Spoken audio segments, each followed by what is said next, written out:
I'm Mike Whalen. I'm a job creator. My first job was at a restaurant in Peoria, Illinois, Jim's Steakhouse. I was 14 years old and I was making salads.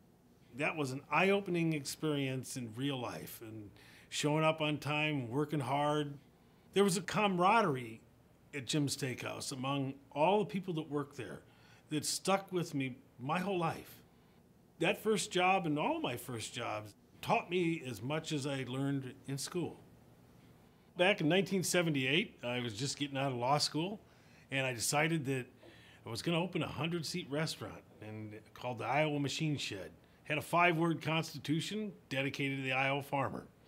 Really didn't know much what I was doing, but if you work long enough and hard enough, you can figure it out. We had one common view, that we were going to do things right, that we were going to end up being a restaurant that people wrote about, that people would drive to. Little by little, without family money, without outside investors, we built the company into 17 restaurants now, 11 hotels, and other commercial real estate developments called Heart of America Group. Entrepreneurs tend to look at people as to what they can become, not as who they are. You build a business, but you build people. And that's pretty exciting to see people that might have started out with you as a 15 or 16-year-old kid, and now today they're an executive and a successful family. That's gratifying. When I first started the Iowa Machine Shed, it was just hard enough to make it go. But regulation was not nearly at the level it is today. I think when we sit down today and look at the hoops that we jumped through, I'm not sure we could do it today. I get asked what government can do to help us. I think the question needs to be reframed, not what government can do to help us. The question is, what do we need to do to not stop jobs from being created? Don't create new taxes. Don't create any slew of new regulations. Just leave us alone and we'll get the job done. When things got bad in 08 and 09, the hotel business dropped precipitously overnight. We drilled down. We got to work. Even though our company was pretty lean, we got it leaner and meaner. I personally got down and started looking at the price of toilet paper. We never laid off one person. And in Washington, they can't even get around to look at a program that's $50 million. I don't understand that. It's not rocket science of how to create a record number of jobs.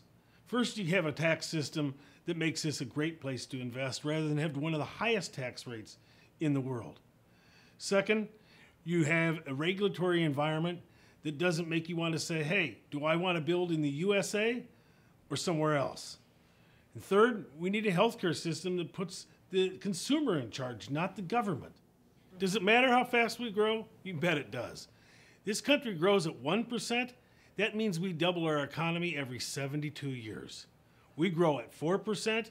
We double the economy every 18 years.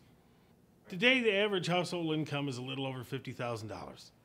If we grow at 4% for the next 36 years, the average household in America would be over $200,000. That's not a parlor trick. We can, in less than 40 years, create an entire country of so-called rich people. We know what works for job creation. We've seen it in this country. In the late 80s and early 90s, we created over 25 million net new jobs.